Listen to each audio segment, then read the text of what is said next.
jeneng Mas Tio Rejoso.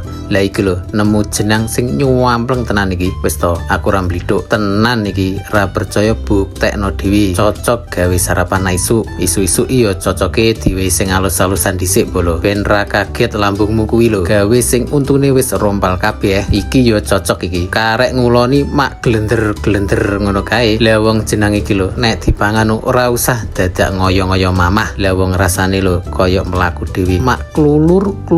Lho ngene iki lho penampakane. Jian jeneng kok ketok mempok-mempok ngene iki lho. Tek yo tanpa pemanis buatan. Yo kira-kira kurang luwihe manise koyo aku ngene iki lho. Enek jenang campur, jenang grendul, jenang sumsum, jenang ketan ireng, jenang mutiara. Yo enek es dawete barang. Lo komplit to. Kowe pengen rene pura? Nak penasaran pengen rene, tak wehi ancer-ancere. Panggone pas neng etane Pasar Rejoso. Lah kae lho sing ketok kae Pasar Rejoso kae. Pasar Rejoso ngetano saidik kidul dalan. Kon ayo ketok wong terah bakule nak isuk yo ngguri kitok. Lah bukake warung jenang iki bukake nak isuk sampai dino kiamat. Walah ora yo bolo. Buka isuk sampai sak enteke. Yo mergo kadang ora teko awan wis entek blas. Wis ngono ae rasah dawa-dawa kemeng lambeku.